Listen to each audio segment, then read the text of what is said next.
우리는 종종 꿈을 꾸고 또 계획을 세우고 그걸 이루기 위해 최선을 다합니다. 즉 우리에게 꿈과 계획이 있다는 것은 우리의 삶에, 우리 인생살이에 큰 동력이 된다고 말할 수 있습니다. 꿈도 없고 계획도 없는 사람은 동력이 없습니다. 그러나 우리에게 꿈이 있고 계획이 있다는 것은 우리 인생에 큰 힘이 된다는 것이죠. 그런데 우리의 계획이 하나님의 계획과 꼭 일치하는 것은 아니라는 것을 우리는 발견합니다. 사무엘하 7장에서 다윗이 꿈을 꾸고 있는데 그의 꿈은 하나님의 성전을 짓는 것입니다.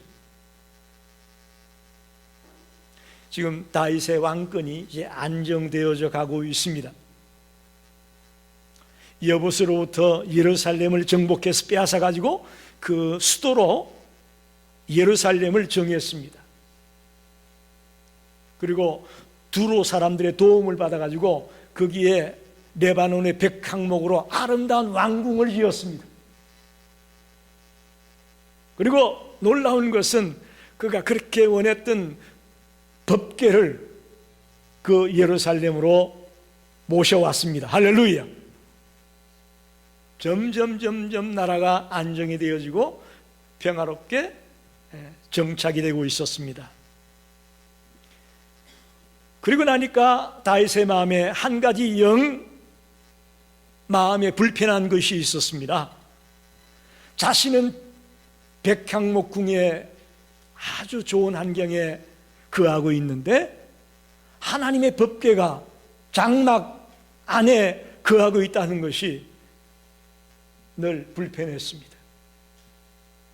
마음이 편치가 않았습니다. 이게 다윗의 꿈이고 다윗의 계획이었습니다. 그런데 오늘 본문에 봤지만 하나님은 다윗에게 성전 건축을 허락하지 않습니다. 다윗의 마음이 얼마나 기특합니까? 하나님 보시기에, 그죠? 하나님을 그렇게 생각하고 성전을 짓겠다는 그 다윗의 마음은 기쁘셨지만 하나님의 계획은 다윗을 통해 성전을 건축하는 것이 아니었습니다. 하나님의 계획은 다윗보다도 훨씬 더 원대한 계획을 갖고 있었다는 것을 오늘 발견합니다. 인간의 꿈이 아무리 선하고 아무리 아름다워도 하나님의 계획이나 하나님의 꿈보다는 덜하다는 것을 우리가 알아야 될 것입니다. 그래서 오늘 설교 제목이 인간의 꿈과 하나님의 계획이라는 제목을 잡았는데 우리 인생 가운데 하나님의 계획을 어떻게 이해하고 또 어떻게 그 계획대로 순종해 나갈 수 있겠는지 말씀을 통해 같이 은혜 받고 또 힘을 얻게 되기를 간절히 축원합니다. 첫째는 다윗의 선한 꿈을 좀 더 구체적으로 생각해 보겠습니다.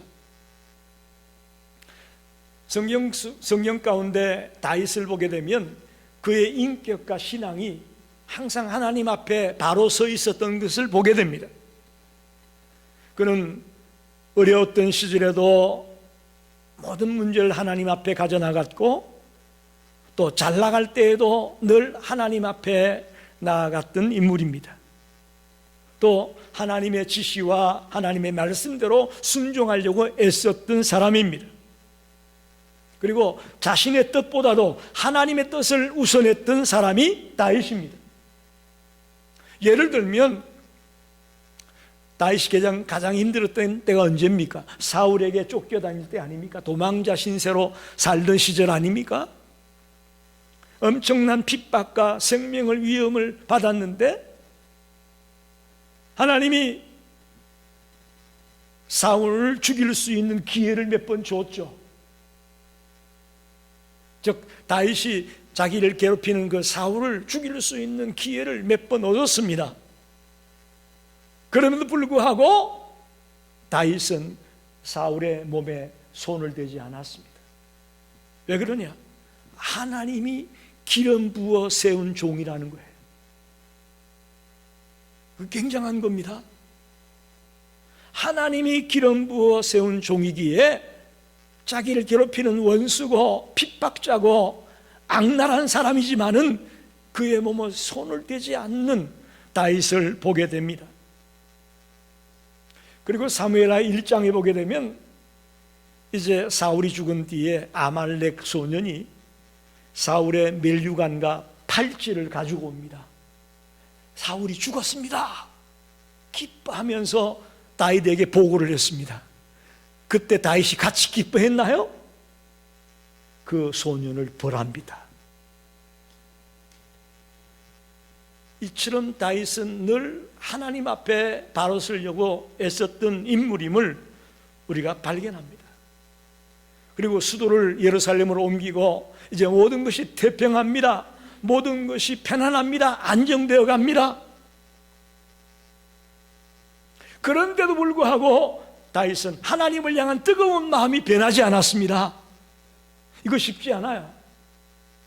우리가 힘들고 어려울 때는 막 하나님 찾다가 좀 살기 좋아지고 편안해지면 하나님 멀리할 때가 얼마나 많습니까? 다윗은 그렇지 않았어요. 2절 말씀을 보세요. 나는 백향목 궁에 살거늘 하나님의 궤는 휘장 가운데 있도다. 태평한 세월을 살아가면서도 늘 다윗의 머릿속에는 하나님 생각이요. 그래서 안타까워하며 하나님의 성전을 건축하고자 하는 꿈과 계획을 갖고 있습니다. 이게 다윗의 꿈이었습니다. 자신은 편안한데 하나님의 법궤는 초라한 장막 안에 놓여 있는 것 때문에 마음이 불편하고 마음에 늘 부담이 되었습니다. 그래서 하나님의 성전을 지었으면 좋겠다라는 것이 다윗의 꿈이었습니다. 이건 다윗의 단순한 인간적인 야망이라고 보면 안 됩니다. 자기의 단순한 야망, 또 자기 이름을 더 높이기 위해서 성전을 짓겠다는 것이 아니라고 봅니다. 하나님을 경외하며 하나님을 사랑하며 하나님을 너무나 사모하기 때문에 이런 꿈을 꾸었다고 볼 수 있습니다. 그는 하나님을 위해 위대한 일을 하고자 했습니다. 이 다윗의 심정이, 이 다윗의 모습이 오늘 우리가 본받아야 될 모습이라고 봅니다. 저와 여러분이 이런 심정으로 주를 위해 헌신하고 충성하겠다고 다짐하는 자가 되기를 바랍니다. 하나님을 사랑하는 마음으로 하나님을 위해 헌신하고 또 하나님 앞에 모든 전폭을 드리기 원하는 이 다윗의 모습이 우리 성도들이 본받아야 될 모습이라 저는 그렇게 말씀드립니다. 그런데 다윗의 꿈을 나단 선지자에게 얘기했더니 3절에 보면 나단 선지자도 처음엔 동조합니다. 3절에 나단이 왕께 아뢰되 여호와께서 왕과 함께 계시니 마음에 있는 모든 것을 행하소서 하니라. 이것은 다윗의 열망이 얼마나 순수하고 경건한지를 나단이 알기 때문에 이렇게 맞장구를 쳐줬다고 봅니다. 여러분 보세요. 여기 중요한 교훈이 나옵니다. 아무리 하나님 보시기에 선하고 아름다운 꿈을 우리가 품었다고 하더라도 우리는 결정적으로 해야 될 일이 있는데 하나님 앞에 물어본다는 거예요. 할렐루야. 이거 하나님이 좋아하겠지? 이건 뭐 틀림없어.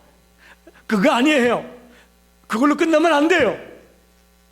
아무리 내가 좋은 꿈을 꾸고 하나님께 영광을 돌릴 수 있는 하나님이 기뻐할 만한 계획을 세웠다 하더라도 결정적인 것은 하나님 앞에 물어야 된다는 거예요.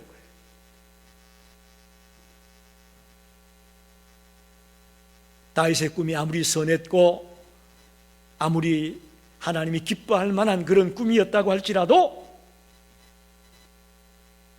하나님은 그보다 더 훨씬 원대한 꿈을 가지고 있었거든요. 할렐루야. 그래서 꼭 하나님께 물어야 한다는 것을 우리는 오늘 배우게 됩니다. 두 번째로 하나님의 더 큰 계획을 4절로 11절에 말하고 있습니다.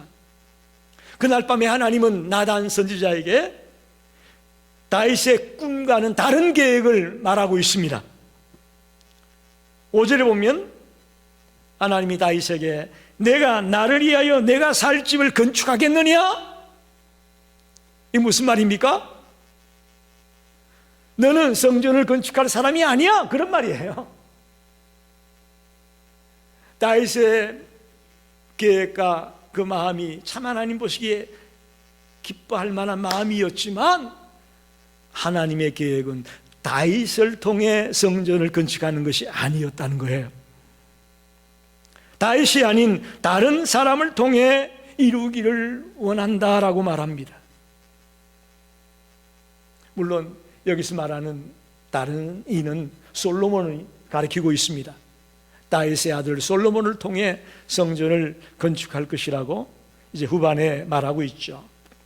6절 7절을 보면 내가 이스라엘 자손을 애굽에서 인도하여 내던 날부터 오늘까지 집에 살지 아니하고 장막과 성막 안에서 다녔나니 이스라엘 자손과 더불어 다니는 모든 곳에서 내가 내 백성 이스라엘을 먹이라고 명령한 이스라엘 어느 지파들 가운데 하나에게 내가 말하기를 너희가 어찌하여 나를 위하여 백각목집을 건축하지 아니하였느냐고 말하였느냐?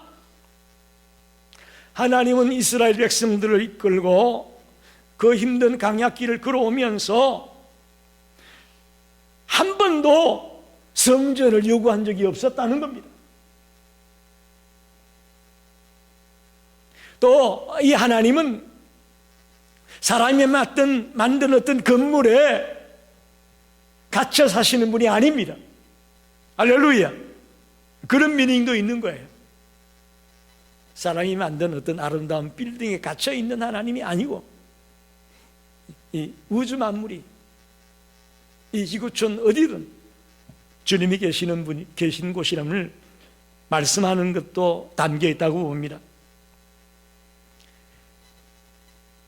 우리가 때때로 선한 생각으로 꿈을 꾼다고 할지라도 그것이 꼭 하나님의 계획과 일치하는 것은 아니라는 것을 오늘 다윗의 경우를 통해 발견하게 됩니다. 내 개인적인 열심과 열정만 가지고 일을 추진해서는 자칫 실패할 수가 있고 자칫 실수할 때가 있습니다. 하나님이 더 원대한 계획과 우리가 생각할 수 없는 더 놀라운 꿈을 품고 있다는 것을 우리는 발견해야 될 것입니다. 8절에 보면 이런 말씀이 나옵니다.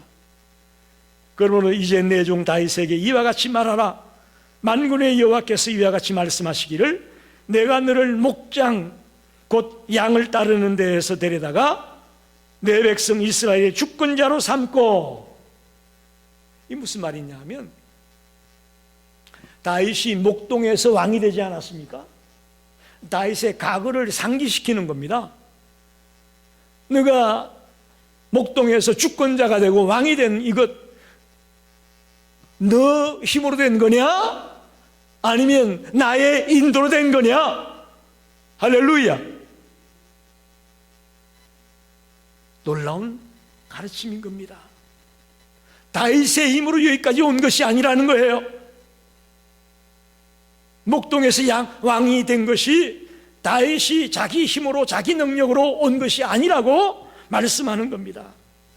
모든 대적들을 물리치고 이제 나라가 태평해지고 12지파의 왕이 되고 주변의 모든 나라들을 정복하고 한 이런 모든 것들이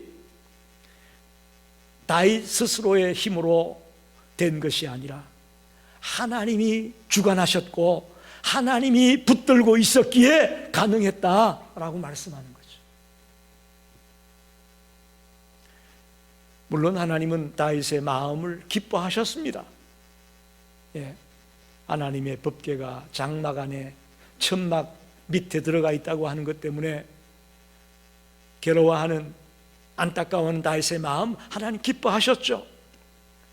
그러나 성전을 짓는 것은 그에게 허락하지 않았습니다.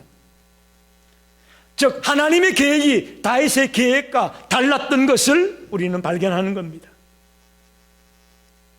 하나님은 다윗보다 더 위대하고 더 놀라운 계획을 갖고 있음을 보게 됩니다. 우리가 계획을 세웠을 때에 내 계획보다도 더 원대한, 더 놀라운 계획을 하나님이 품고 있을 수 있다는 것을 오늘 꼭 깨닫기를 바랍니다. 잠언 16장 9절 말씀에 우리가 잘 아는 말씀이죠. 한번 같이 읽어볼까요? 사람이 마음으로 자기의 길을 계획할지라도 그의 걸음을 인도하시는 이는 여호와시니라. 아멘입니다.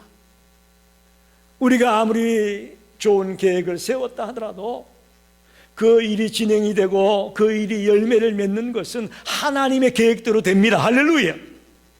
그걸 우리는 놓쳐서는 안 된다는 거죠. 그래서 하나님의 더 위대한 계획이 있었음을 성경은 말씀합니다. 마지막으로 이제 영원한 약속과 메시아의 오심에 대한 얘기가 나옵니다.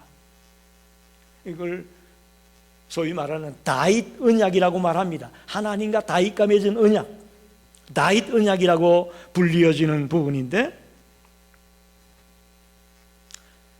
하나님의 계획은 단순히 다윗의 꿈을 거절하는 것으로 끝나는 것이 아닙니다. 하나님은 다윗에게 오히려 더 큰 약속을 주고 있습니다.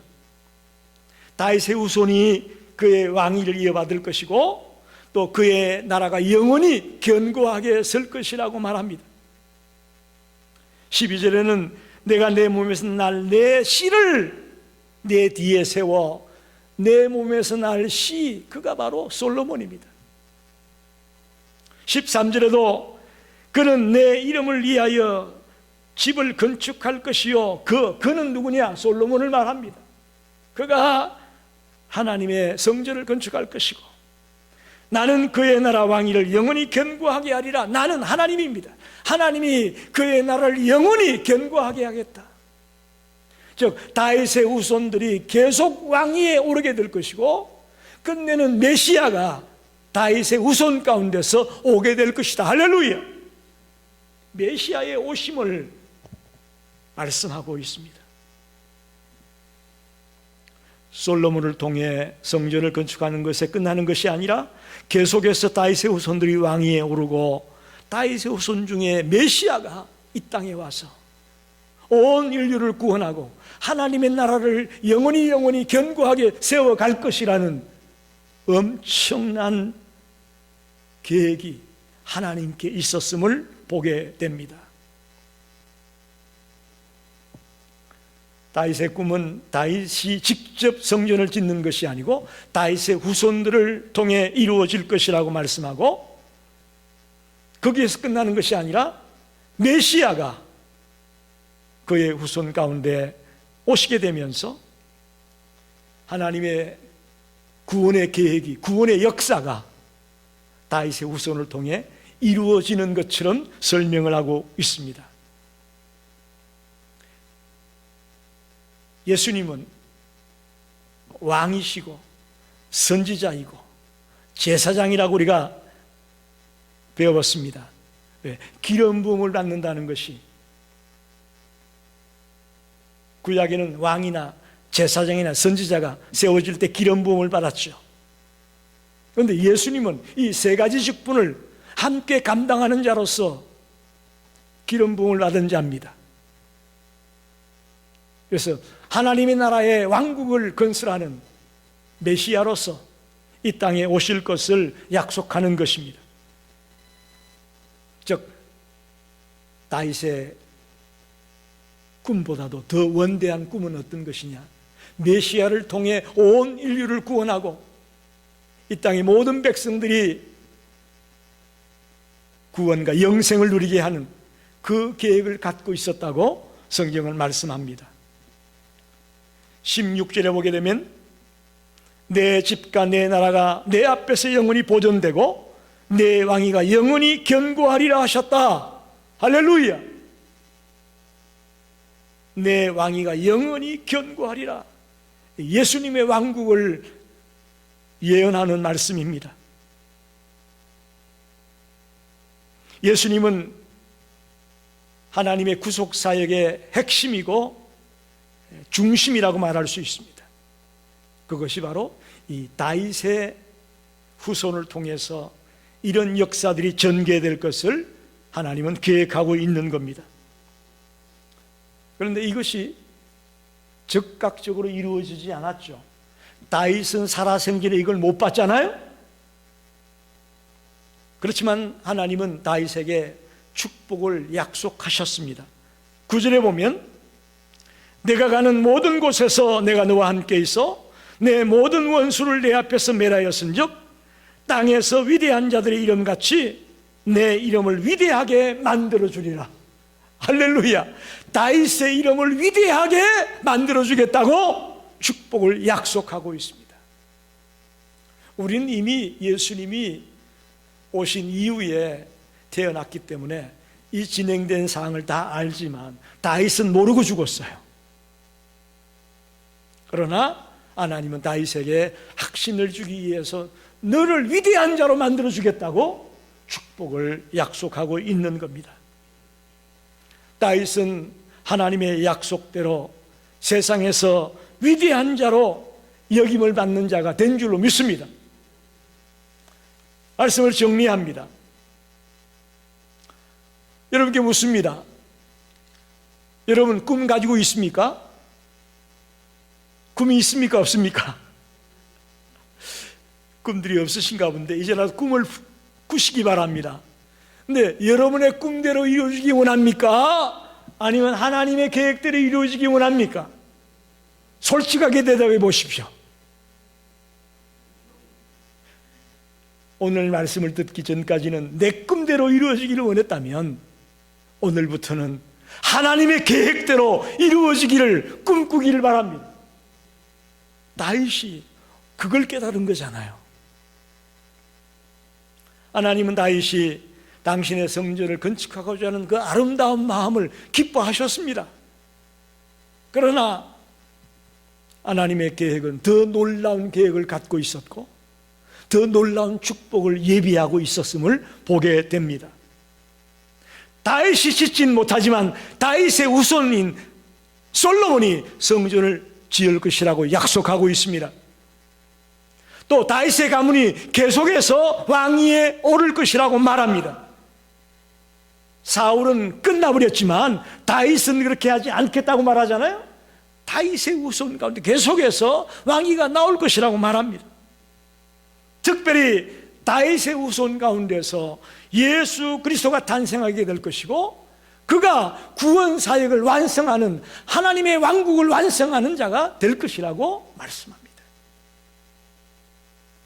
이것을 소위 다윗 언약이다 이렇게 말합니다.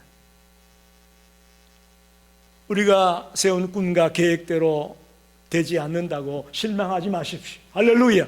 우린 그동안 그랬잖아요. 내 꿈대로 안 되고 내 계획대로 안 되면 낙심하고 좌절하고 한숨을 쉬고 그랬는데 그럴 필요가 없습니다. 하나님은 더 원대한 계획을 나를 위해 갖고 있다는 것을 발견합니다. 그러니 오늘 말씀을 통해 나의 꿈이나 계획대로 되지 않는다고 실망하고 좌절하고 쓰러져 버린 자가 되지 말고 더 원대한 계획이 하나님께 있다는 것을 믿고 그 계획을 붙들고 살아가는 믿음의 백성들이 되기를 간절히 축원합니다.